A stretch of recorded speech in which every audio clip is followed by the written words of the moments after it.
Star, how many does America have? 50 last time I checked.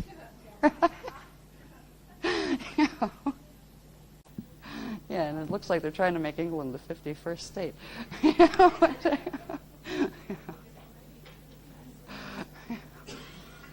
So this just gives you a clue as to what the symbols mean. When you pledge allegiance to a flag in school, for instance, when your children are pledging allegiance now in England, they don't have to do that. No, but they have to go to church. In America, we don't have to go to church. We have to say the Pledge of Allegiance. But in England, the kids have to go to church, but they don't have to pledge a flag. They just have to pledge a Bible of some sort. So it's like, what's worse? Well, when you're doing this, what are you saying? When you say something to yourself, I do this, you are making an affirmation. I mean, if you can use tones that activate stuff in your shields, you can use an affirmation that activates, power grids, LTR power grids, activates it in your shields. These are LTR power grids. I pledge allegiance to the flag of the United States of America. It's like I have nothing against the United States of America, but I prefer to pledge allegiance to God and not flags. And I would honor my country. As long as my country wasn't doing horrible things, then I would just try to go hide someplace like inner Earth personally. I don't want to fight with anybody. But anyway, if you start to see how this stuff has been a part of our cultures all along. The books were taken away, and the direct common knowledge was taken away since the Atlantean house cleaning. But this stuff has been operating all along. You can trace symbols back. Newgrange is a classic one because it has the three spirals shapes together, and there's lots of other spirals, I think, too, linked, but there's predominantly three, groups of three, which represent the 311 temples that represent the art gates opening, because it was part of it. That was actually one of our sites that got overtaken by the Anunnaki groups when they got control of Stonehenge with that whole wormwood apparatus mess. They got control of the grids up here, too, and they got control of the Newgrange setup, which means they got the control of the Earth level of the Arc 11 gate. What we're going to do when we go back up there is reopen its security codes, which will put it back to where it's supposed to be. They're not happy about this. This is why once we release the artificial static block that they have on the natural codes there, and the natural pillars come in, it's going to break the link to Stonehenge, which is going to let go of that part of that apparatus that connects Stonehenge to the moon, to Wormwood, to Nibiru. And it's going to do it before Wormwood comes up through our locks, which means when it falls, it won't fall here. That's the plan anyway. It should work well. All right. But, yeah.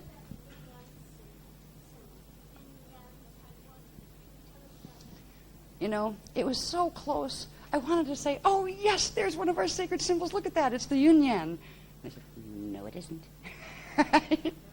I don't have the pictures yet, but it is one of the twists that when you see how the energy currents are supposed to flow, naturally, like the Yun and the Yan and the Yun-Yan and the rest of them are supposed to flow to build up to the 15 seed atom. This one builds up to the phase-locked 7 heads of the beast compacted seed atom. And I was very disappointed. It has to do with those two dots. It does the same thing, but amplified as what's called the Vesica Pisces. A biveka is natural. A Vesica Pisces is not. It implies a phase lock, which implies Merkaba spirals that spin in the same direction instead of in opposite directions. So, unfortunately, that symbol, too. See, there's been such trickery here. Some of our most sacred symbols that we thought were wonderful, that because we thought they meant something, they seem to have power to us. But if we can realize, it wasn't the symbol that had the power for you. It was the fact that you thought it did, and it was your own power. If it comforted you, it was you that were comforting you, but you were projecting it through the image of the symbol. Even if the symbol was meant to reverse your stuff, you might not have known that consciously, and it was still affecting your template. But because of what you assigned to it, you got some of your own energy back, so you actually changed its coding. This was part of the trickery here. They've gotten us to use technologies. They get us to eat foods. They've gotten us to plant things that don't belong here on this planet, that feed the reversals. And we've come to look at it all as part of Earth and part of us, and it's all supposed to be here, and it's all good. And it's such a horrible crash or bubble have a really bad day when you realize it's not all sweet and hunky-dory and light and love and pretty flowers, and we can all dance around in circles and sing songs together under the moon, just like the Druids did, and all that fun stuff, right? This is what the New Age movement, the seduction of it, because there's an emotional part of us that always remembered these pieces of things. We used to dance around in circles too. Heck, we did the stands all the time, the right way, spinning, right? You know, we didn't worship the moon. We used the natural currents. Even though it was an artificially created body, there was still a way to draw reflected light of the solar gates from it. If you did it at the right time and the right angles and used your own system the right way, you could pick that 1/3 of the frequencies that were still running the way they were supposed to. So even after the distortions in the grids, there were these things you could do to work around the distortions as long as you had some of your template intact. But at this point in the game, we've got all these activating. We've got the map thing. I mean, the flag thing is really interesting. If I ever have time, I'd like to just go down and say, okay, you put a column here that says, Wisadrak, and a column here that says Anunnaki, yeah, you can do it that way and break it into 4. That gets more complicated, though, because there's alliances and hatreds between certain groups that they work together here and they're on the same agenda, but they really don't like each other, so they actually try to fight each other over here. The easiest way to do it is keep it simple into, I'd say 3 groups, but it'd be pretty hopeless at this point in time. One time ago, it might have been you could actually find something that looked like an emerald symbol someplace, like a full emerald symbol that wasn't an emerald symbol twisted. Like, for instance, when you see the Star of David, the 6 of Goliath fame, right? You know, even that hasn't escaped. When we use that symbol as a symbol, it always has a circle around it. That circle means it has the base 12 coding and it's part of the natural Cathara grid. It's actually the symbol, when it has a circle around it, of the gate 12 code. But when you take it by itself, it's an external Merkaba. So there's all these signs and symbols right before our eyes, and they've been like this ever since Atlantis when they took the common knowledge away. It helps to ground the information. We start to realize, gosh, it's right in front of my face. That's the best way, and they knew this. The best way to hide something is to put it right in front of somebody's nose and call it something else. And as long as the people think it's something else, they'll never look for what they don't think it is. You know, like the harp machine, like the lovely crystal glass pyramids over at the Louvre Museum in France, like all sorts of other monuments and edifices, like something I heard about down in Dublin that I haven't seen yet, but I've heard it's pretty interesting. Big and silver and very tall, from what I hear. Nice reception tower. It's all around us. We've just been taught to not see. The information that we get now is teaching us to see. And I kind of, I just keep saying, I wish it could have done this like 40 years earlier. It might have gone better by this point. But maybe this is better. If you think about it, maybe the worst case scenario actually was the cloud with the silver lining, because it turned into the best case scenario, because it allowed the whole thing to get to its final healing point lots faster than it would have otherwise. Can you imagine this drama being dragged out for another 20,000 years, 50,000, 2 billion? No, thank you. You know, I'll get off, even if I have to go back to space dust. I think I'd take space dust before having to deal with that anymore. You know? So this is the apparatus that is activating in the grids now. And this is what it looks like, what's coming in on our side. Now before, we had, for level 3 evac, we had gently arcing arcs in the ARC project coming in through the gates. They were not as strong, they were not as powerful, they would do a small level Hetharo. They would split the seed atom. They were going to still do that.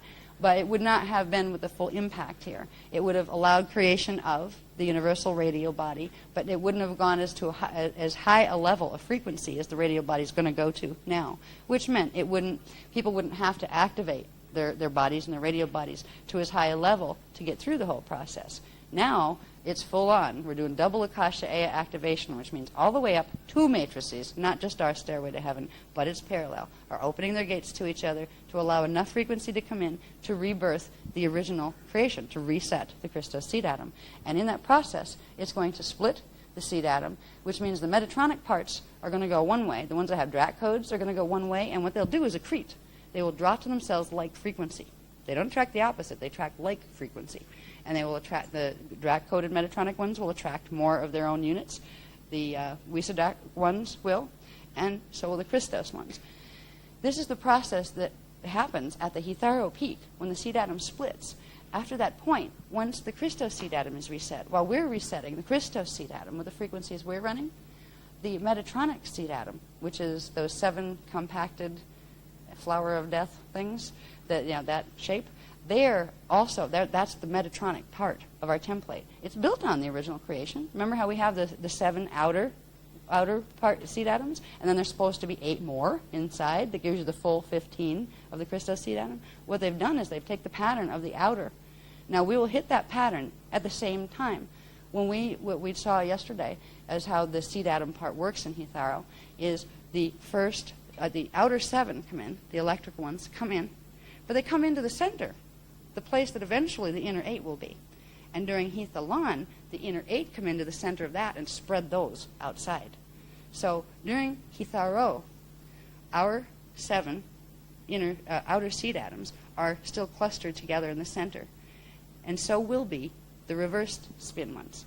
The blue sword and the parts of the blue sword that get reversed to become the spear of destiny, they are each going to reset their own patterning. They are resetting their seed atoms too. So what you're going to get is one universal shield template that all of a sudden has 3 seed atoms going in different directions, which means portions of the shields are going to start to pull away. It means the Merkaba fields are going to split into 3 separate sets of Merkaba fields.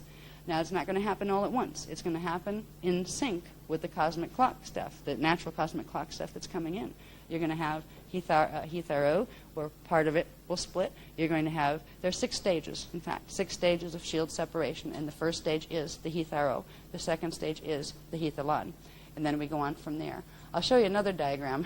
If there's anything that'll confuse you, it'll be this one, because it's not finished. But anyway, this is just showing you a different view of what you've already seen up close as far as stage 1 of the Hitharo, where the frequencies come in, the Trinity beams come in, and they hit the seed atoms. This is just showing you it happens here in the galactic grid and in the universal grid, which implies the planetary grid. And poor little Earth is sitting over here, is getting hit with stuff from all directions. Not to mention its own thing coming in from parallel that's coming in from the east and its own coming in from the north. This would be the north one. But there's a parallel one we're not even showing here that's coming in from the east as well. So it's going to be a very high frequency day. It's probably putting it mildly. So this is the splitting of the seed atom looked at in that view. Look at too, though. This is where the sword is right now. The blue sword's coming in at the same time. So you have this thing running, blue sword running from the 666 gate configuration. That seed atom, the 666 seed atom, which is their configuration that forms that 7-headed beast thing, our seed atom, they're all in the Azure, the universal Azure up here. They're all going to shatter, and each are going to reform. They're going to reset. With their blue sword, they're going to reset their full Metatronic seed atom. That means people who anchor into those frequencies are going to have a complete inversion take place of whatever. If you have less than 31%, 33, it depends. It's like between 31 and 33%, and they haven't described why there's a variance there. But if you don't have that much divine blueprint left in the template, these frequencies are so strong that when they hit your template, it will make your seed atom spin in reverse, and it will put it into monadic reversal, and you will activate the blue flame, the fire sword initiation in your body. There's been a lot of people who have been tricked into doing this already. They're the Archangel Michael Zap chambers. They're places that they're giving them these external outside technologies to use, the New Age people, and you go in and you sit in them and get beamed with frequencies. Well, if you want your seed atom reversed ahead of time, that's a place to go. They've been tricking people with this. Some people they've been doing abductions with, any of the Palladian abductions. Oh, I go on the spaceships with the Palladians. They're so nice and they're pretty. I go with the Nordics. They have pretty blonde hair and they're really sweet. I go with the dark-haired Anunnaki. I really like Samjaze. All of these guys are working on the Metatronic team. And it's really funny because you have the UFO movement people over here and the New Age movement people over here, and then the normal people over here going, you're both nuts. And we're going, you're both, and both saying, you're both asleep, right? You're all asleep over there. Nobody's talking to each other. Nobody's putting the pieces together. If they put the pieces together, they might see a different picture than each of them are seeing by themselves. But there's not much time left for that at this point. The time for convincing is over. The Hitharo, and at least now because of the Golden Fleece, we can extend that to the Hitharo and Hithalon period, is Judgment Day. Because at that point, your seed atom will pick one of 3 paths to be on. And if it picks the falling path, it will compact, and it will be unable to anchor the rest of the 8 inner cells when the hethalon comes. Now, the host matrix of the indigo field allows a little more variance there because of the frequency fields that we help to anchor here with our early activation of the inner Heath arrow to get our flame bodies up and to get the golden fleece running. We'll actually be able to give frequency support to the kingdoms here, plant, animal, mineral, and human and people kingdoms, that it will help to buffer them from getting the expedited Metatronic reversals that are happening now because of those more currents that are coming in because of the new activations that the Drax have set in motion. We're countering that a bit. I'm not doing anything with Drax, but what we're doing is giving a frequency option to the templates and the seed atoms of other people who might otherwise just not have enough strength or thrust left to fight off that current, where they couldn't transmute it fast enough, and it would progressively send it into reversal. So we're doing a service in helping ourselves. We're helping a lot of other beings as well. It's almost the last, before we get to the play, before we get to play again with symbols. Yeah, this is the big one. This is why. This technically isn't finished, and I wanted to at least get it to you so you could see the conceptual shape of things, right? Yeah. Do you want the graph up? Let's put the graph, yeah. This is the 6 stages that I was talking about. This is where you put, a whole bunch of information in one place, so you can see it all at once, right? And then try to make it fit on a little sheet of paper. Yeah, something like that'll work. No, it needs to come down. I need to see top, too. Thank you. That's good. That's good. That's good, Lovey. Thank you. I'm going to have a sip of soda before I do this one. Let's see if I can do this one. This was a nightmare to draw. There was so much data coming in when I did this one. It was all getting thrown on the one graph. And it was like I could see a lot of times the hardest graph will come first, and then the smaller ones come out of it, where actually they're made with whiteout. You make the first one that has 1 million different things on it, and then progressively you white out levels of what you don't need there anymore to get the stages that came before. Right? That's how most of these are done, where we get the hard one first. And from there, it's like the process of elimination to get it back to where we would say is like where it starts. Right? It starts with the most complicated and then works its way down. This one's still at its most complicated form. It's not been down, backstepped, where I can show you pieces of it first, so by the time you get to here, it's not so visually overwhelming, where it goes, huh? But I'll explain to you what this is. It's kind of like a really good memory reminder. Well, you did see this part already. Remember from that other grid where I was showing you the pentagonal activation and those kind of things, and the crescent activation, and the Sephiroth activations.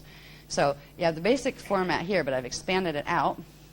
You have your Vecca system here, parallel us, our light field, parallel light field, and we have them brought down here so you can see what they're up to. So they're not, where you can see what the others, the Phantom and the WISAs are up to.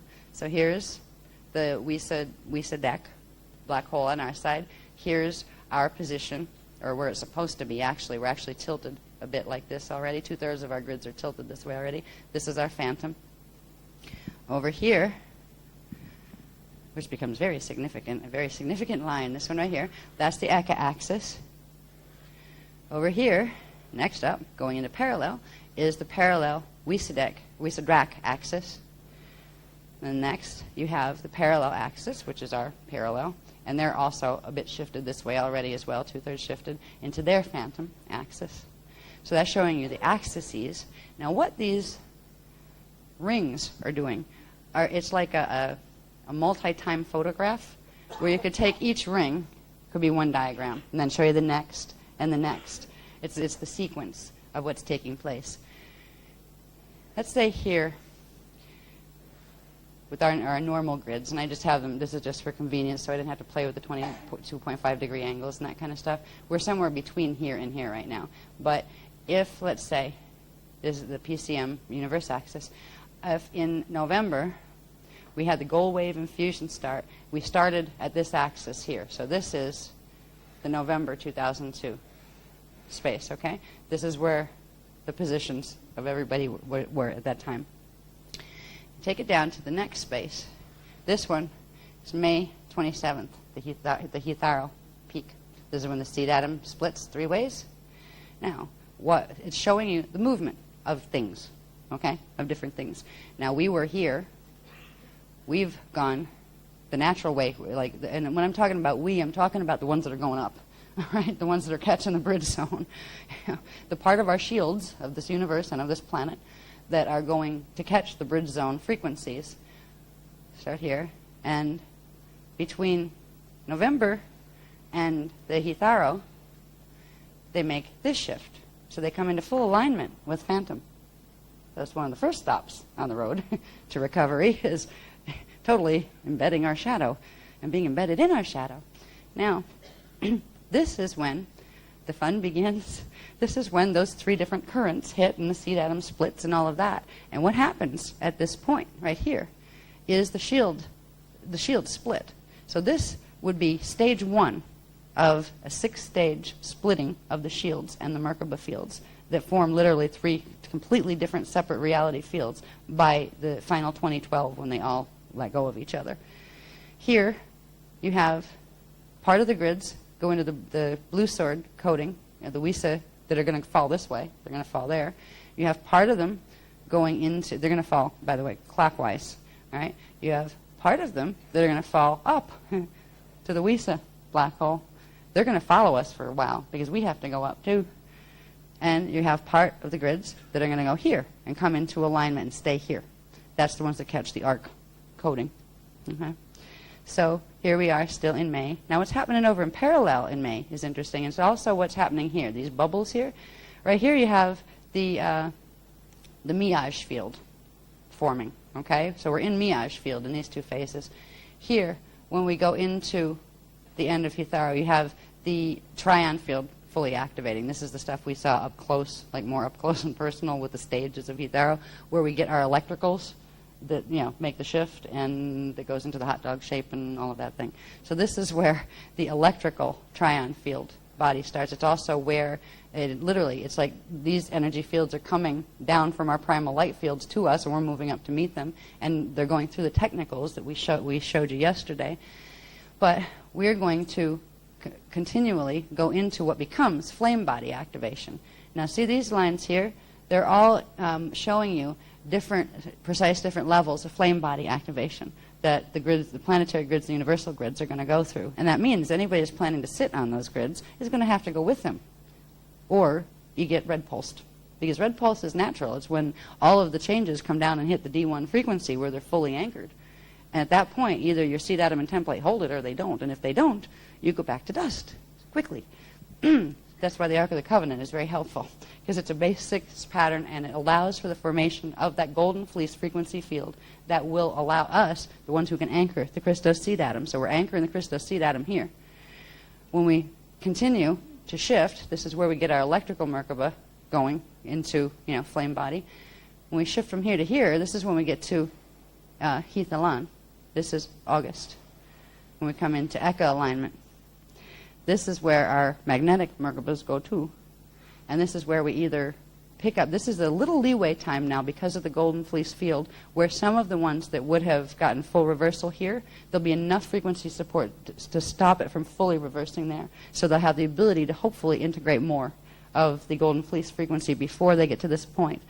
When they get to this point, the system will either be able to anchor the inner 8 cells of the Christos seed atom, or it will be already phase locked into itself. If it's phase locked into itself, it'll be one of these other shields. This one is actually going to start to fall away before it even gets there. They're going to start to fall away from us. The Wisedex are going to start to fall away from us because they're spiraling off in a different direction. It's a slow fall. They're not just going to go boom and fall into the hole. It's a slow progressive fall through a number of years that by the time we're up here in 2012, they're down here, and that's when the final pieces of their grids fall in. Now, what's going to happen in the next rung out, this is the Heath-Elan stage. Okay? At Heath-Elan, these guys were here with us. We were all here together at Heath-Aro. At the Heath-Elan stage, they start to fall down this way. So they move back this way while we're moving up this way.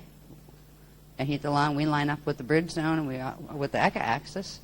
And the ones that are falling up, the Wiese-Drax, are going to pass through that, but under it in frequency.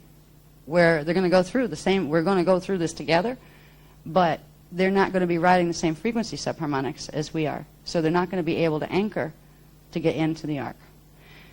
Their shields are going to continue into the next rung out, just like these guys are going to continue into the next rung out. So it looks like, when I look at this, I didn't look at this before this way, but it's kind of nice.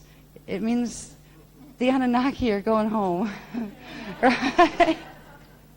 The Drax will be around for a bit longer, but it looks like they're going their own way. So maybe they'll stop picking on us.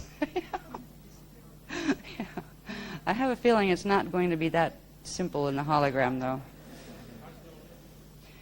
I have a feeling it's going to look like they've always wanted it to look, which is the final conflict war drama, the Armageddon scenario. That's what they've been trying to create. They're the ones that wrote that story. It was their drama. In fact, pieces of each of them wrote that story, calling each other the bad guy. It's really funny. Anyway, when we get here to Heath-Elan, this is where we begin to enter the Rusha-Te cycle, which is the cycle of resetting the cosmic clock, where one by one the 12 pillars anchor and fully reset within the seed atom, the precise codings that belong with this time matrix, resetting the divine blueprint one pillar at a time. All right. So we had stage 1 split of the shields here. Stage 2 split of the shields is here. You have stage 3, 4, 5, and 6 that takes us up to 2012. Now, they're going to go way before we're done. They're going to go on their journeys way before we're finished with flame body activation. Once we get out of Heath-Elan and enter the Rusha, I'm losing my mind. I blanked on that. Rusha-Te. That's it. They totally confused us. Wait a minute, didn't have a Te at the end? Yes, Rusha-Te. So, like all these new words, I have to data bank them really fast, and we've got a lot of new words this time, like that Helia thing that reminds me of bad breath. Right? So anyway, meanwhile, while we're doing this, notice before here we have the light field, right? We're going into the trion. We were in the Miage field, everybody together. Now we're in the trion Miage field, at least the ones that are going up. They have this little fluffy stuff around them. That's that static field that we talked about in Dance for Freedom, that's created by the Merkaba spinning in reversal, the static field that blocks the natural flow of the energies. We don't have one of those. What we're going to have is the big flame body field progressively building. So we get our electrical shifted in May, and then when we get over to August, that's when our magnetics are going to go, and when they both shift into the Eka axis, into the natural alignment of the seed atom, the Christos seed atom, which will allow for the 12 Rusha pillars to reset. This is where flame body activation starts for the ones that are going up. So progressively, it's as if the flame is moving down toward us and we're moving up toward it and into it. So these cycles are the periods of time that we actually move through parallel frequencies, and we climb, our grids progressively climb into higher and higher and higher levels of flame body activation until we get to a full double Akasha Aya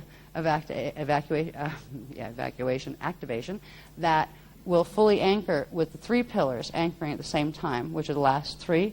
If you look at a ruche, the thing with the cross and the little V's on it, the little triangles, the ruche core, it would be the top one, the 10, 11, and 12. They will anchor together in one kind of like fast thing that happens in 2012, December 21st, 2012. That will be the peak of frequency on the, where we hit peak frequency for the whole thing. That's where Divine Blueprint will reset. And from there, we'll go from 2012 to about 2017, where the grids deal with it and then slow down again and start to go down where humans could possibly live on them without a flame body. Right? Meanwhile, we're having the progressive building of the universal flame body, planetary flame body, and the golden fleece frequency field. And it's because of the golden fleece frequency field that we're actually able to pick up that half-step subharmonic of the base 6 instead of the base 12 gate systems to make this ride through. So we're going to be going through this but within a bubble of protection. And I think this is going to go a lot easier than it would have in level 3 because of that field. They're going to let us know more about it. I may be being naive. I haven't been on... Yes, the Golden Fleece field. Yeah, that was I referring to. That is the huge difference between the two levels of evac, where it looked like, and I had a feeling for level 3, they were probably going to give us that 3 months notice at some point. Okay, guys, here's what you need to know. Here's how to do it. We'll meet you at whatever time, whatever. We're going. Just for a little while. We'll bring it back when it's done. You know? I don't feel that here with this because of the Golden Fleece field, because of the Ark of the Covenant activating. So we're going to get more information on what it's going to look like. And it will probably be as detailed as what a Hetharo was going to look like. I remember doing the grass thinking I had to ask, didn't I? You know, what is a Hetharo was the question, right? Yeah. A week and a half later, feeling like I got hit by a steamroller, I think I know what a Hetharo is now. But you know what I don't know? What is a Hethalan? I can take it as far as all that happening on the bottom, but then what happens when they all come together? There's a pop sound. I know that. I can hear it. There's a... I don't know what it means yet, but I hear it and I feel it. Right? They'll probably let us know about that in May when they prepare us for Hitalan. Right? But there's going to be more. This is like the easy stuff, so we can start to understand the real crazy grid mechanics that are going to be going down, and hopefully more about what in the world this is going to look like on the outside. I mean, are we going to have flaming balls of light flying through the sky or what? Yeah, I don't think so, but you never know. I mean, this is where my cellular memory betrays me, because one of the reasons that they trust me so much as a speaker is because they know I have a lot of cellular memory open of direct experience. I've been around a long time. I'm a real old hag when it comes to this universe, ever. And I'm serious. Yeah. I stopped counting a long time ago. But when you have the direct experience, it gives you an edge as far as teaching something. You can read something in a book, but if you didn't walk through, you can read about riding a bicycle, for instance. But good luck teaching somebody to ride a bicycle if you never got on a bicycle and rode it yourself. You will be a much more effective teacher if you've done the thing yourself, moved through it, embodied it, lived it, made it yours. So when I was chosen as a speaker this time, now I've had experiences with lots of different kinds of cataclysms too, but I've never had a whole Hetharo, Hethalan, whole Akashi resetting cycle.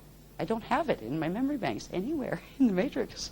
I guess this is where you pick it up. There has to be a first time, I suppose. I mean, I remember the first creation, when I came in. I remember that cycle. But that's a little different than hitting it under crisis. I remember being part of normal ones, natural ones, when you're not worried about whose shields are going to go what direction because there weren't any black holes to worry about and because there weren't any problems. It was just a joy, happy, kind of light, love, clueless celebration time because everything's hunky-dory in your universe. This is different. So I'm learning this with you. This one over here, I know you have been through one of these. I do. I know he has. I can feel it. I confirmed it, too. He doesn't remember, and I don't know where, but you can just tell by the look in his eyes, no, I've been through one of these. So there will be a time, I'm sure, when there will be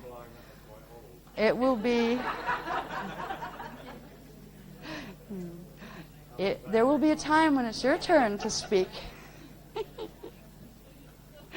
Yeah, I'm just like I'm the preliminary secretary here, right? Just getting the textbooks organized. But anyway, this is the process we're moving into. There was a lot of really intense data. See, what's interesting about getting information off the plates, even if it's stepped down by Ma'a or some of the beloveds up there, is you can't just say, okay, well, I want, if it comes out in a stream, it comes out in about 20 different streams at once, and they have to braid together to become one stream of data that can anchor down in to your own system so you can begin to translate in a linear form. Now, in that one stream, it has the detail of 20 streams, which means you may be looking for, just keep it simple, like this piece over here, but you get all the calculations that go with it over here. And half the time, you have to get through all the calculations before you can get to the simple information you're looking for. That's why a lot of times the graphs will come out with the hardest ones first, and then we white them out from there. and bring them back to their simplest form, because it comes in on high frequency, and then progressively you get the lower frequencies behind it, and you can't get to the information behind the detail stuff until you get the detail down. So it's a bit interesting. This ought to be interesting if we get to the point where we take it down, bring it down where it's more manageable, and then this will make a lot more sense and be more meaningful too, probably. But at least it gives you a quick check.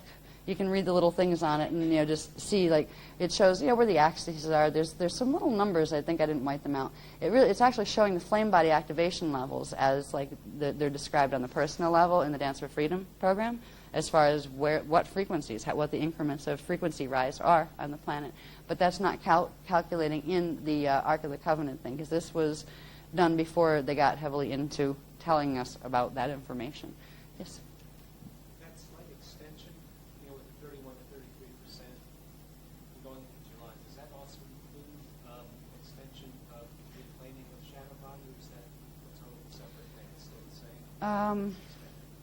From what they've said, shadow body gets severed at that point. At May 27th?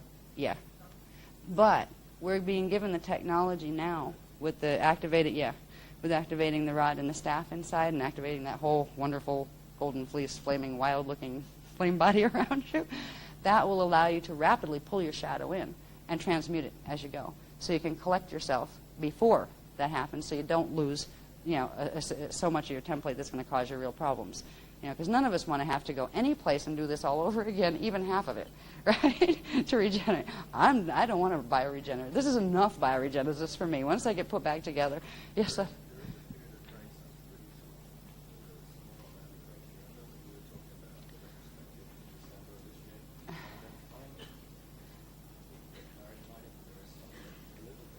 Not for shadow body. There is for the ones that are doing host matrix, the ones who are they're going to get out into the other the Akasha system and that.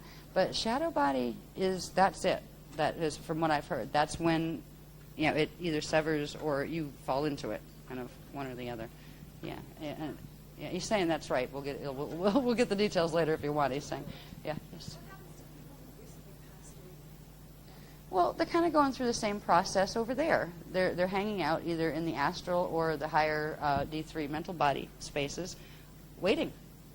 See, they know more than we do. Once they get over there, they can at least pick up in the astral what's going on. And there have been beings waiting in the astral field for hundreds, some of them thousands of years for this point. Oh, couldn't hear the question. How exactly did you ask that? What about people who have crossed over? Right. Yeah, she was asking what happened to people who have died or crossed over. And really just they don't have to worry about dragging their electrons from here through and then protons and their neutrons and all the other trons that they're stuck with. They still have shadow bodies. They're still going through processes, and there are helpers in their levels too that are helping them to integrate their shadow, or if they can't, to sever the connection so the dancers don't pull them in. So the same thing that's going on here is going on actually more consciously for the people who have crossed over. And there are people that have been literally waiting. I mean, there are lines. It's really strange. I've seen vortices open here where somebody was playing with the Ouija board, and I remember I was there with them. It was a long, long time ago. And the strangest thing happened. This vortice opened up over the Ouija board, and all of a sudden it was like a hole, and I could see it really clear as soon as I closed my eyes. And then all of a sudden you could hear the murmuring of a crowd, right? They're looking at me, I don't know. Anybody you know? I don't know. And I'm watching this, close your eyes and see, and trying to see, what's going on. And all of a sudden, a few beings, and they were like people. They're still dressed in, their period clothes that they had from when they crossed over. Oh, there's an open one. Wow, there's an open one, man. Send it back, right? And tons of them started to come. And I'm watching this going, oh, geez, I think we're in trouble. How do you close this thing, right, before they get here? It was really scary because some of them are really messed up, just like some people here are really messed up. Yeah, I didn't play with Ouija boards much after that one until we learned how to seal them. So you can seal them where that can't happen, but that was an unprotected board that, it was like open field, fair game. But it's like time warp zones, as if your whole focus is supposed to be here, but it gets twisted like this. And it reminds you of who was that painter? Not Dali. He was close, but the other, Picasso. Yeah, there are places that if the consciousness is really distorted when it crosses, that and it would have to have been pretty distorted in the shields to end up in that state to begin with, but where it goes into like a Picasso painting thing, and it gets stuck in time warp space where other people have to come and kind of say, okay, what's the first step of untangling this knot here to try to help it get back together? And other times, that they get pulled in. Usually people with that kind of problem when they cross over have been people who have been severely Metatronic to begin with, where they have had a whole karmic history before that.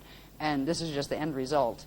They were being twisted all along. And most of them came from that side in the first place. They were part of the original fall. So it's like you get to the point where you have empathy for everybody, but sympathy for nobody. Feel sorry for people. What good is feeling sorry for you going to do? Empathizing. I feel your pain. I have compassion. I care. And if there's anything I could do to help you, I would. But, oh, I feel so sorry for you. Oh, you poor thing. Oh, that's so terrible. Let's both feel terrible together. Oh, that's really going to help, So anyway, away from dead people and back to, we can wrap this up with the more fun things. And this is... Yeah, this is the last technical one. And I do apologize for, it's like, well, at least we have a chart pack this time, and half of it's actually typeset. That's an improvement from some of the workshops where they were throwing it at us, What we're going to go into now is the setting. They did this one before, didn't they? Yeah. Okay, they integrated that one before. So, yeah, yes. You have this in. Did they get these yet? It was a fourth code. They've got them now. They got them now, both of them? Both? No. Why? I sent them both to be printed. Well, then they must be that. Okay. All right. Now, this one, I'm just going to talk about this one for a minute. They don't have to induce this one again if they induce this already. Okay. So this one, this one's going to be fun because this is going to be the code that you're going to use to play with bilocation, all right, to get that ectoplasmic imprint of your consciousness so you can take it through your good breath tube, helio. Okay. So you can take your consciousness through that diagonal tube to go up into the healing temples. And the first stop, because we're being given the code to access they're all like, it's like they have security locks. Like we put security systems on our doors and you have to know the right combination to get in without the alarm going off kind of stuff. Well, there are locks in the form of symbol codes in the shields of the temple gates up there. So you need access, and it's a gift to be given access to, actually say, wow, I can go into that level of the temple. I was trusted enough to do that. That's what we're being given with this code is the way, what you need to use to get there in the first place. Then, the one you need to get in, this is what gets you up to where you can knock on the door, right? Then, you have this one that is the key code. It has various purposes, but it has one of its main functions is it's an access code. It's a thing that'll open one level of the doors of the Arc 11 Zephardun temple. All these new words. The Zephardun temple. All right. So what we would do, and they're gonna amplify this one tonight. There's also another code that's been given to you that you don't have to use with this one all the time, but you can. For extra healing, there's this code. There's the Ora Menu, which is Veka code 12. It's actually the Ora Menu combined with the Akasha. So it's the Ora Menu Akasha. Okay, you should have that in there. Sorry it's off center. I didn't have time to whip it out and stick it in the middle of a page. It came out like that on the copies we'd had made, so we just didn't have time to correct it. But the image is fine to use.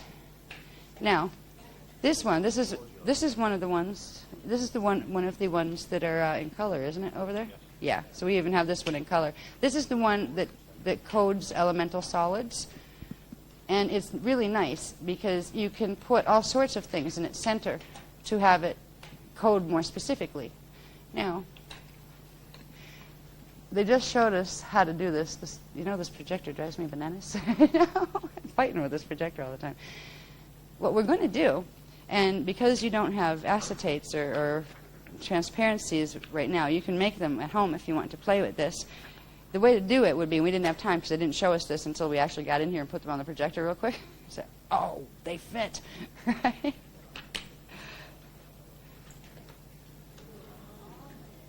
Now, this is interesting because these codes were drawn at completely different times, completely separately, with us having no knowledge of either of them. You know, like, oh, new code. We got the Ora Manu in what, December? Yeah, you can align it better.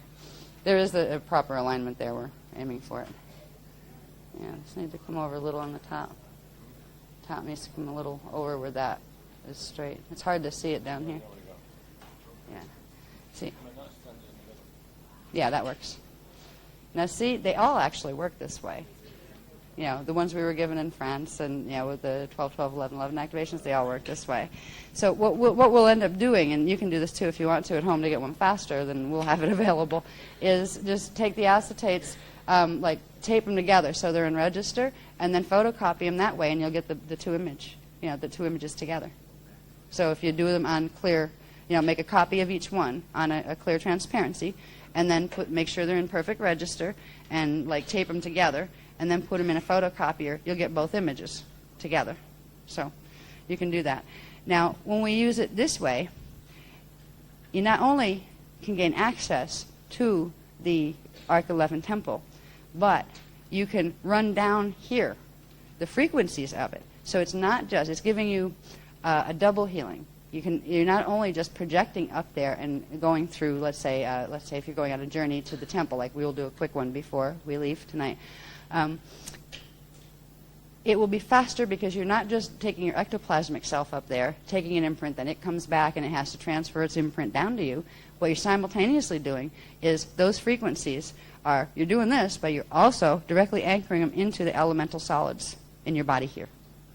Yeah. So you're coding both ends at the same time, allowing those frequencies to come into the body at the same time. And it's very powerful. We haven't worked with it yet. They just showed it to us, and Az just got this one last night, the top one last night. So this is the beginning of a symbol journey.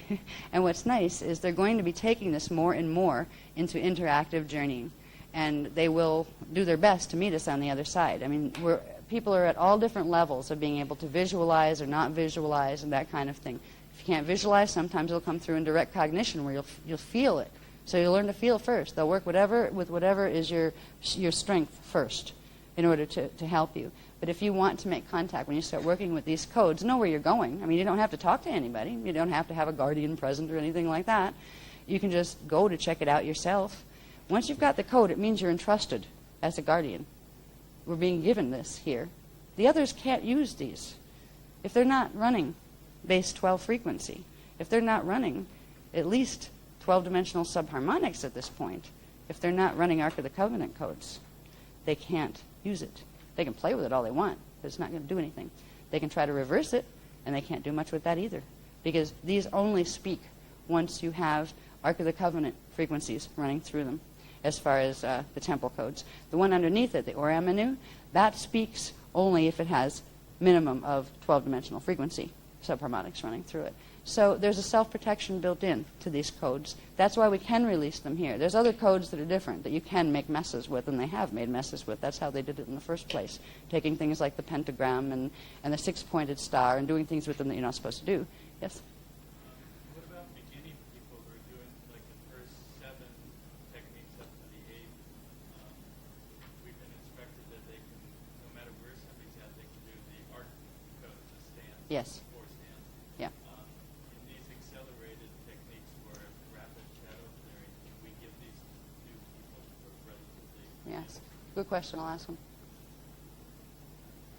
So, yeah, you can give them to new people as well. They can use them just like any of the art codes without having to do all the other stuff first.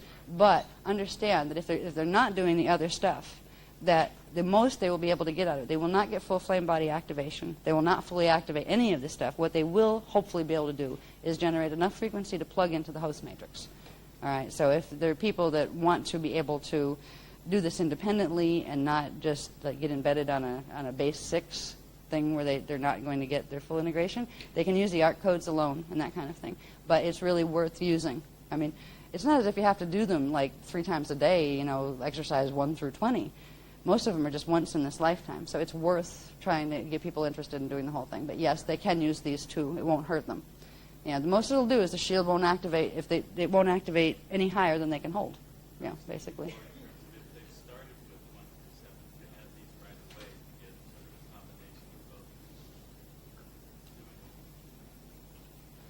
Yeah, all right. I said, yeah, that would be advisable. He was saying maybe like with people that are just starting new and let's say they got through techniques 1 through 7 of the shadow body clearing and those kind of things. What if we could we add these now? Because like the ARC codes, we were told that people that didn't even do any of the other stuff could use them. What if you put those in there to amplify, what they're doing? And the answer to that is yes, that it would work. It would help to amplify that. And if you had to pick one, the most important ones to do right now are these, because these are the ones that will allow you, no matter whatever level you're at, as long as you have 31 to 33% of yourself left, you will be able to anchor into the host matrix, the field, the frequency field of the golden fleece. Once you do that, then you can finish the other work, and it will help accelerate it. So, even if you had to pick one or the other, you would pick the arc ones first, and then go back to the flame body building. But ideally, you do both together. But yes, the answer to that. Good question. Okay, so we're just going to do one induction. Now, the only way we can do this, because we don't have any copy of this except these 2 mylars that aren't even, or I call them mylars, transparencies that aren't even stuck together. Can people see this up here? Good enough? Okay. Move it up a little. Oh, dear. Yeah. See, move it up a little means go fight with the whole register on it again. Right? And it's really hard to see it there because the light glares back at it. You can see it here, but you can't, like... Can you move the whole machine? I don't think that would help, would it? No, it messed up the focus. There's not enough depth on it Yeah. to get it out. And then when you move them, they come apart anyway because they I start know. sliding. Wait, do we have any tape? Tape? Yeah, if we taped it together very carefully without letting them slide, we should be able to do this and move them out. So we're just going to do a simple induction on this. Now, what you can do.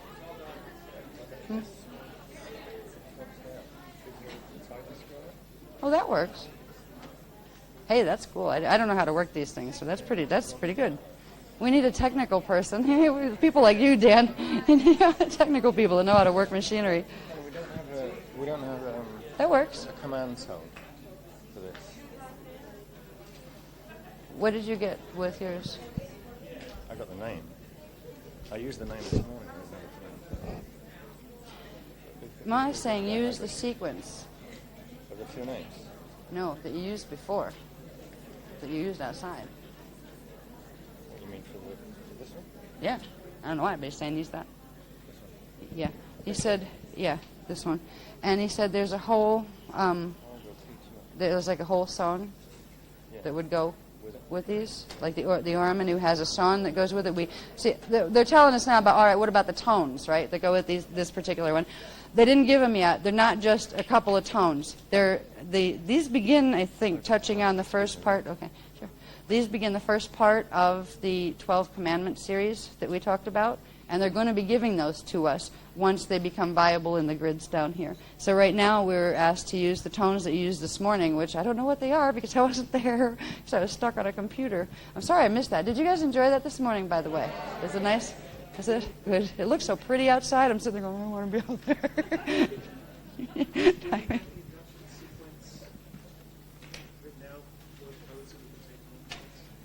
You didn't get a copy of that? Oh, as far as what order to do them? Well, the order of them is here. It's the 11, 11, 12, 12, 13, 13, and then the healing code. Okay, you don't have a copy of this? I thought they... Okay,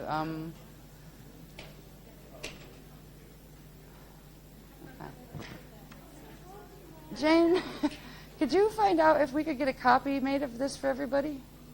This is supposed to be in the print pack. And somehow we missed that. Okay. They don't have to have it before the technique because it'll be read to them, but before they go home, like before they leave tonight would be ideal if somebody can do that. Okay, I'm not going to run this, by the way. I'm waiting for him to come back. He's going to run this. I'd wait to do what you just did, and I'll be right back, okay? Yeah. Okay. I'll be back. Can I take that again? Okay. Yeah.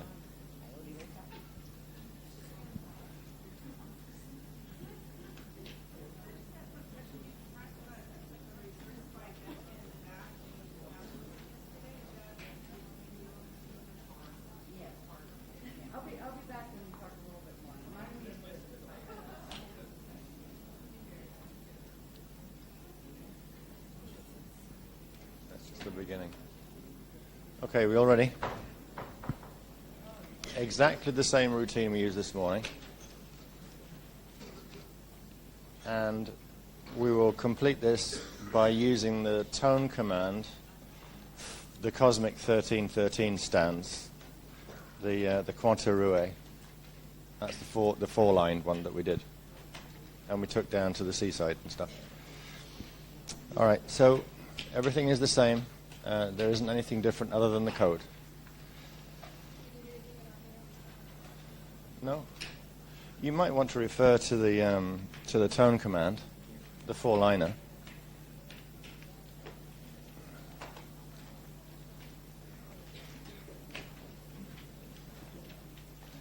Okay, so if you're ready, just begin by establishing cross-eyed focus on the two codes on the screen.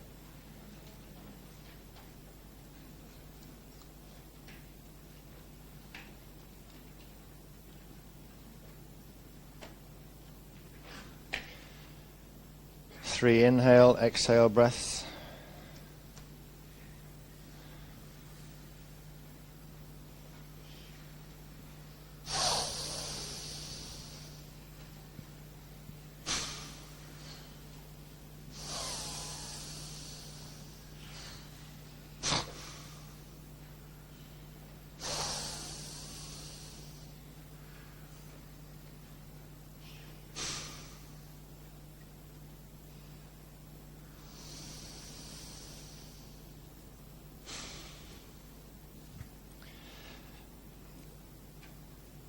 Hold the focus on the code and just look down one time, inhale and exhale, and project the code into the floor between your feet in one breath, one out breath.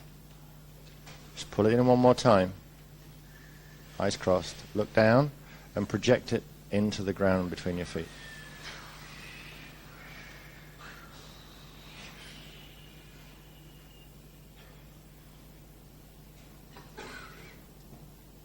Inhale, pale silver emerald green current up from earth, core to the Iumbi just below the navel, and exhale the encoded breath into the Iumbi point.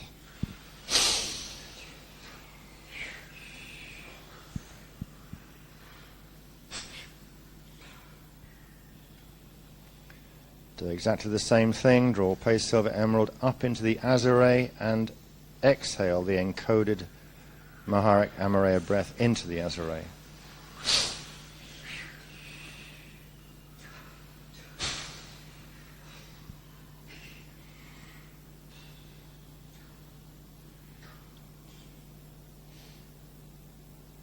Do exactly the same thing again, this time drawing the pale silver emerald green current into the Rajna point in the lower pineal, and exhale the encoded Maharic Amareya breath into the Rajna point.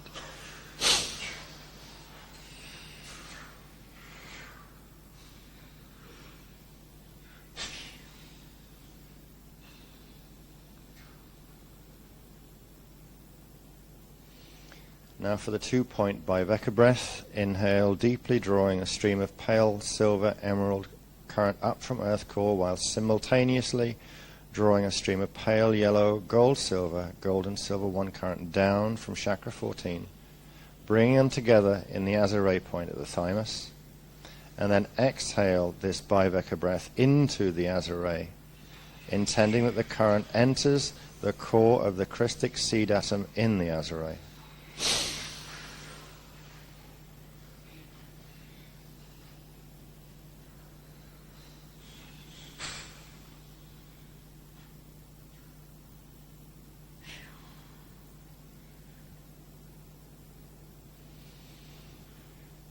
Now the 3-point Triveka breath, inhaling pale silver emerald green current up from earth core to meet gold and silver 1 current coming down from chakra 14, and joining the third, the heliotalic current, the pale silver rainbow colors mixed together from the Eka axis. Okay. Bring the Triveka currents to merger within the Azure. Now pause the breath at the peak of the intake. They forming a heliotalic spark of light within the Christos seed atom in the Azure. Exhale this spark from the crystal seed atom as a ray directly into the tiny seed crystal seal at the center of the heart chakra.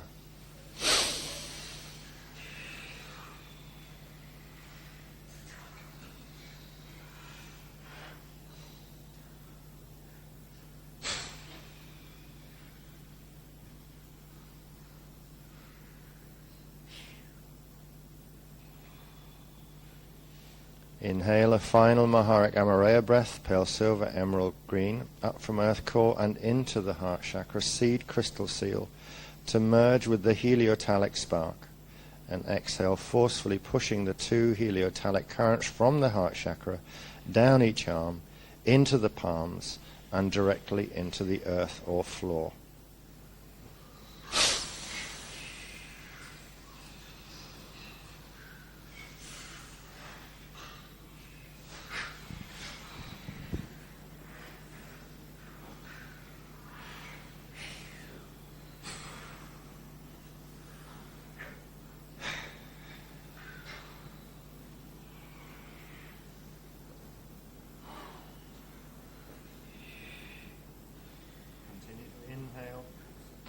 Continue to inhale and exhale gently with your eyes closed, running the heliotalic current into the earth until you feel the backflow, just like you did this morning. Returning up through your feet, through the base chakra, or if you have your palms facing the floor, through your palms.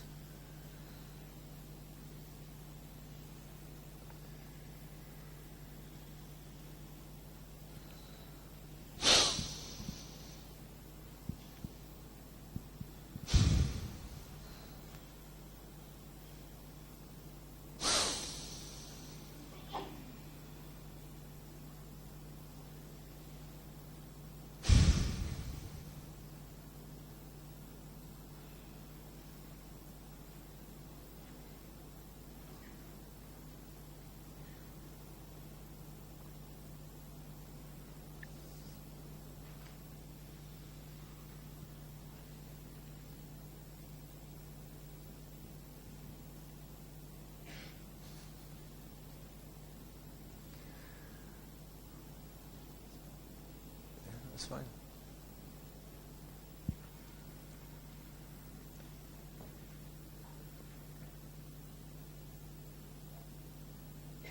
Okay, if we're all together then we'll repeat the Cosmic 1313 stance code tone command 3 times, just as we did this morning.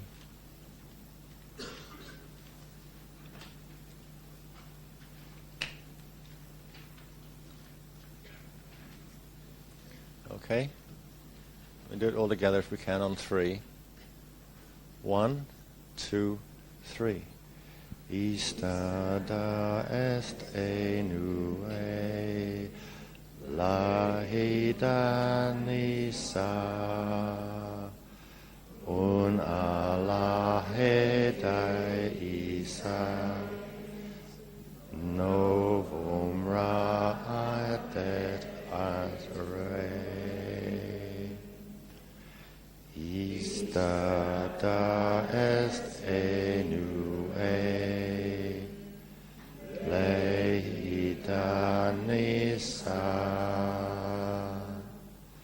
un alahedeisa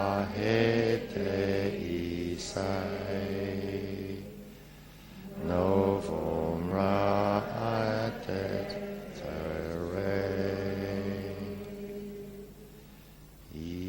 Istada est enue lehidanisa un lahedeise novum raadet et re.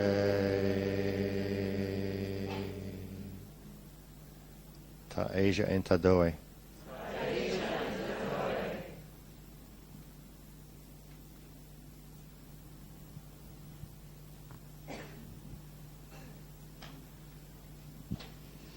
Okay, now Ma'a and the beloveds are going to help those of us who would like to attempt a journey before we go on our journey to try to find somewhere to eat. Hopefully it's not getting too late? What time is it? Oh, good. Okay. Okay, good. Now, it's interesting. Before our journey, we're going to go into something that somebody asked a question if this particular set of codes would release that Vesica Pisces phase lock on the shields that I had mentioned before, that's located in, like, it's actually an Ayumbi point phase lock in the shields. And the answer is yes, this code will work for that. And it led a very interesting conversation with Ma that went from phase-locked Ayumbis to crop circles to floors to plates and glasses and back to our journey, which I found a very interesting associative process that I couldn't have come up with if my life depended on it. So, what we're going to talk about for a second are crop circles. And all this has to do with releasing that phase lock by Vecca. Every time you run this sequence, by the way, it helps to turn some of that back around. It won't release immediately, but it will release if you're able to anchor the Christos seed atom during the heat tharo. That's when it will release, all right, in the electrical. Then you still have the magnetic part of it that will release later in the heat thalon. However, the more work we do with it now, the less there will be left of it to release during heat tharo and heat thalon. Some of us will be able to release it completely because we all have different levels depending on what our karmic history of Metatronic association is. Now, the crop circle issue came into play because most people don't, like there's a lot of people that go around chasing crop circles because, oh, they're cool, aren't they cool? What are they? They fake, or does somebody, spaceships come and like beam them down and, just to say, hi, we're here, or what? No. Crop circles, and I think most people that, are a part of this work at all know that just like we use symbol codes that are stanzas. They are directions for the shields, for the scalar template to activate specific things in the shields. Now, crop circles form either because somebody ran the circle pattern, whatever the geomancy is, in order to make it come so it would transmit into the grids, or because something else was transmitted that set that pattern in motion in the grids, and so it actually manifested in the matter base. Some of them are beamed in. They actually draw them, and some of them are done by spaceships. The good guys tend to not do them that way. The good guys just work with the grids directly, and they release the frequencies that are the next level that are needed. There was one crop circle that was done at Milk Hill in England that way. It's the one we have on the front of, bless you, on the front of our, I think it's, what's it, Templar manual, yeah. That one, we didn't even know it was going to be there. It was really funny. We went up to do Gate 11 work, because that's where Stargate 11 is located, and we tripped over this massive crop circle, and there was another one down behind where we were working as well. And it was the first time that our guys ever claimed a crop circle. That one's ours. Yeah, we did that one. And it was the one very symmetrical, kind of spherical thing. But they explained that there's been a grid war going on here for quite a while. Yeah, that one. Yeah, thanks. Yeah. Yeah, this is the one I'm referring to. I don't have it on Mylar because I didn't know, or overhead, I didn't know I was going to be talking about crop circles today. It's the little green thing there. The little green one? All right, that was one of the Milk Hill ones. And it was just really strange that we literally tripped over it when we went up there to do activation work for Gate 11, Stargate 11, which is located in Milk Hill, England. And it's Q-Site 11 that is up here, just to refresh anybody's memory. Now, crop circles, whether they come up as a result of frequencies being put in the grids or they are the frequency pattern being put in the grids to create a result, they are still using the same technologies as what we are using when we use Vecca codes and when we use the ARC codes to generate the specific frequencies in our fields. And they don't just generate them in the template, of course. They generate them within the atmosphere, within the radial bodies and all of that. Crop circles work the same way. Now, this gets into how this is interesting. How this is connected to the issue of your little Vesica Pisces problem that we all have in our Ayumbi points. If we take crop circles and brought them indoors, think carpets, for instance, or tile patterns, or parquet floors. Yes, yes, think interior decorating. Now, here, this is a perfect place to have this because it gives a perfect example of an indoor crop circle. If you notice in the lounges out there, the main areas, there are these huge 8-pointed stars.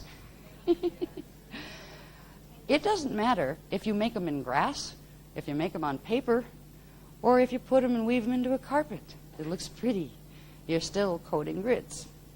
Now, that implies that the grids that are coded here are 8-pointed grids, so we're on Anunnaki territory, which is all right. Nobody seemed to bother us so far, and the grids have been, our guys, obviously our guys have something, field in here because, well, we got guided to be here, and it's been really peaceful. There hasn't been any, zapping, attacking. We've had some of that in some of the workshops and stuff flying all over, but this time it's not. So it's not something that's harming us, but it's a perfect example of the power of working with stanzas, because really these are all a form of a stanza. Now, we use the term stanza primarily to refer to the regenerative ones that are bringing in the higher level stuff, and we just call the others codes. But they're really all stanzas. They are like a breath of a specific pattern of frequency that comes up into the template, activates, spreads that frequency, and then shuts back off again. Now, if you keep something on, if you if you well, for instance, us, when they gave the Raveka code in the temporary moment of insanity, we both had it tattooed on our tailbones. And I vowed, I don't care how many codes they ever give us, never, ever again, that hurt. I didn't like that. But it was just kind of, it was more of like a personal thing. It's not something we'd recommend. But when you leave a pattern on, the little ones you can peel off are great, right? When you leave a pattern on, you're saturating. You're keeping that frequency going. You're creating a breathing pattern of frequency. So everything around us, there's patterns everywhere. Now, the 8-pointed star out there is holding down a nice Anunnaki fort for those who are doing the 8-pointed star, which is that's actually the D11.5 guys are running the 8-pointed star. That's known as the Nibiruan star. And I won't get into why that right now, but it's an example of an indoor crop circle. And if we want to take that into a smaller level, there are ways we can help ourselves in very simple ways. With this particular code, the Ora Manu, which is the base of the Ora Manu Akasha code, if you put that, which is the elemental solids restructuring code, you can put that with the temple code that we just used, like we did. What if you made a copy of that, made it really small, and stuck it on the bottom of the glass you drink out of a lot? Or what if you made a washable thing that you could stick on your plate, like put the food on it? You'd be encoding the grids in the food. The way we can really expedite this process, if we realize these codes imprint whatever energy field they touch. Think about all the energy fields that touch you. Think of the water you bathe in, for example. Right now it's coded 2/3 reverse if it's on its own. What you can do is you can take that Ora Manu Akasha code, and instead of putting the temple code in the center, or actually you could do them all if you really want to give it a kick, put the temple code in the center or not, and use the Thuna Manu that was given before, which is the water, or the elemental fluid recoding thing. So you can take an active hand in expediting your own healing process. You can go from, you can also make big crop circles in your backyard, or do your parquet floor in one of these patterns too. There is going to be a point where, I've seen it, I've seen pictures of it in my head, they're going to have us make out of one of them, and I think it's the Quanta code. Quanta code, that new one with all the points. I've seen it as a mat that you actually lay on for projection, like to get into advanced projection exercises, because it works more than using a small one. And you're literally, exactly, you're flying carpet. Right? Yeah. So we can work with that phase lock by Vecca problem, the Vesica Pisces, by taking a hand on the outside as well as just inducing the codes into ourselves that way. Realize that every time we eat, every time we're sitting in a room, we are being affected by energy. It is either assisting our process or not assisting our process. Energy is always in motion. It is not just sitting there doing nothing. It affects, one affects the other. You affect the energy around you, and it affects you. So if we become more conscious of this, we can consciously choose to play with these codes and say, okay, let's put one there. You know, you can start to surround yourself. This is why we have the pictures done, where you can hang them in your rooms because they broadcast. You know, you're coding your rooms when you put them there. There's ways that even in like regular 3D terms, you can help yourself along in, you know, in particularly in the dimensions 1, 2, and 3 levels, which is strands 1, 2, and 3 levels, by using the codes in these ways. Now, I found it very fascinating that Ma'a linked all of these together in this really strange conversation we had when I was out there.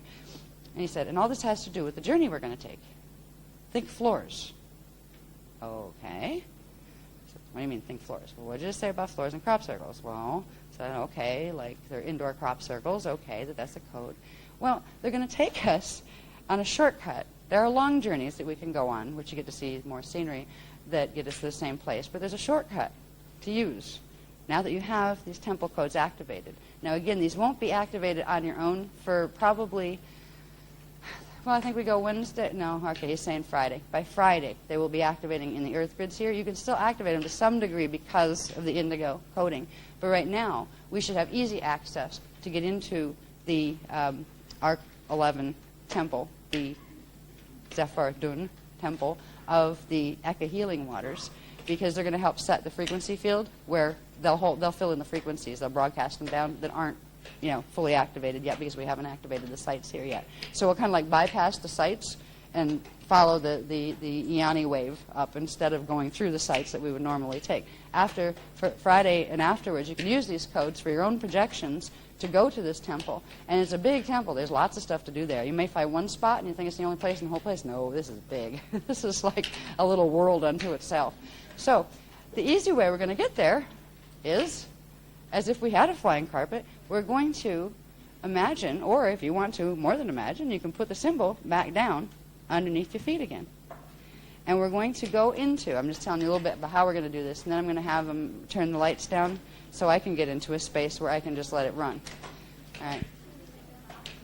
Oh, bathroom break first? Okay, somebody just asked for a bathroom break. And I don't know how long the journey is going to be, so all right, we'll do just a 5-minute, which usually end up 10, but please, consider 5, and then if everybody's back by 10. All right, but we're going to do this, and we're going to use the code as our flying carpet. We're going to use the one we just used up here, so we'll put this back up here, and you can put carpet ride. What you can do are take the two symbols, the Orimanu Akasha and the one I don't even know the name of yet that Az did, the temple code. I call it the temple code that we use, the two that we used up here. Put the Orimanu on the bottom and the temple code on top. Even though you can't see them through each other, it's okay. The imprints are still there together. You don't really have to, no, because we're going to do this. This is the carpet concept.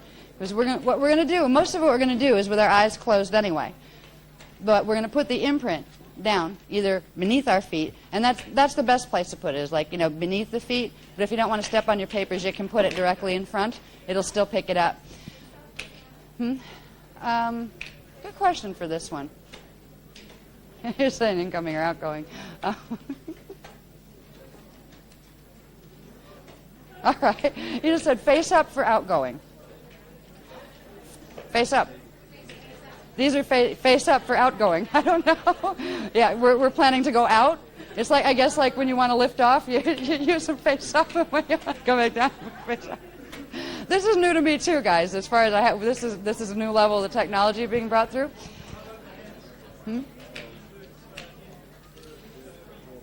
With this, we're just gonna. Most of this is going to be inside your head, so you don't have to worry about running, the frequencies down into the earth. Put them on your knees, and it'll run the frequencies. Again, when you can put your hands on your knees when you're coming back. Don't worry about what your hands are doing until it's time to come back from the journey. Then just put them on your knees, and the frequencies will run right down through your legs and down out as if you were having your hands on the earth, as long as your feet are on the earth, right? So this is interesting. They've never done this quite this way before. They taught me how to project when I was really, really young, and they had me more so lay in the symbol, visualize the symbol and make it really big around my body. I could lay on the bed and I'd imagine that the symbol was really big around me, and they'd use different coding because they were taking me different places, right? I didn't understand consciously at the time what it was, but you can do most of this will be done inside of your visualization. If you can't visualize, that's all right. Try to feel the energy shifts. But this is a new level where we're actually consciously knowing what the codes are, knowing where they go, and starting to use them. This is really the beginning of advanced projection exercises, which are the first part. If you're going to get your body through, you got to get the rest of you through first. If you can't get your mind through, you're never going to get your body through. So this is, a whole new level of technology. The closest I've come was when they would give me a symbol, say, here, use this, imagine it growing big around you in the bed, lay there, now spin this part this way and that part that way, and I bounced myself out of body so fast I scared myself the first time I did it. I disappeared for a minute. Like, all of a sudden I wasn't aware of myself, I don't know where I went, and then I was standing next to my body, going, wow, I wasn't asleep when this happened. I was fully awake, going, okay, so I do this with the symbol underneath me, okay. So I found that symbol, we were going to do a book in the early days before any of this came through that was called Time Traveler's Guide to Symbols and Their Uses. I'd still like to write that book someday, because the symbols are the coordinate codes. Many of them are the coordinate codes to very specific space-time locations here and elsewhere. And by using the code, once you have the ability, once you've freed yourself from the mutation here, this is how you direct yourself. They're the maps. And anyway, I've seen the closest thing to this technology that we're using now was when they would train me with other types of symbols very early on, but I didn't have all the knowledge base behind it as far as what it was doing. And it did work. Now, what I suggest, after we get back, we're just going to do a quick one tonight. We're not going to go on one of those that lasts like 3 hours. Only because if I have to shift up into that space of consciousness tonight to do that, it's been, let's say, exhausting is a mild word. For the 4 days before, that's when they started to give us all these diagrams and things. It was like 4 days before we were supposed to be here. And it was like they weren't the diagrams I was planning on finishing. The other ones that didn't get finished that you still have with chicken scratch on them, they were supposed to be the diagrams for this workshop. So I'm at a level where I can't push the body too much further. Whenever you go on a projection, or whenever you go to a point where you can find that space where you can lead it, because that's what I would do. It's like some part of me knows how to do this and knows the sequence of visuals to use. To reach that part of my own consciousness, I have to bring that frequency into body. And the more I bring it into the body, the more tired my cells get. And we still have ordinations that have to be done. So they're telling me we're going to keep it short, and they're doing that. In fact, we'll shut it down if I try to push that, because I have a tendency to push the body a little bit too far, and I have this week. So you can take this, though, when you go home and play with the version of it. They're going to give a simple version so you can remember it easy first. Now, there's going to be long journeys that are very detailed with turn here and see this, turn there and see that, go under this, go up over that. They used to take me on some of these, and they're wild. You can, like, get lost in meditation. We would put them on tape. I'd get them on paper, and I'd read them on tape and go. And I said, gosh, I was gone for 4 hours. Where'd I go? But I was fully conscious the whole time. But in a whole different space where there's a certain level of meditation tape that can take you into places that are really great places, and it changes your whole relationship to time here. You might feel that like you were gone for 3 days and you come back and it was only 5 minutes. How'd that happen? You start to realize time is much more elastic than you think. So you can play with this when you go back to your rooms. You can play with this anytime. It's going to be the short version, which means easy access. Instead of taking the long way in, we'll take the quick way in. This is where the magic carpet comes in. And this is why I started the conversation about crop circles a bit ago. I'm going to sit down for this because my knees are already swelling because the frequency is already raising. I have this thing with the knees and the ankles and the feet. Once the body has had enough frequency for a while, they start to swell and ache. And then I have to just kind of calm down and be a 3D person for a little while until it, clears out. Yes. So I'm in one of those spaces right now. Well, is there anybody know where the light switches are in here? It helps. Yeah, if there's anybody that knows where lights are, can you please turn them down?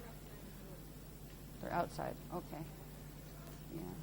I find that it helps when you're doing projections or even meditations of any kind.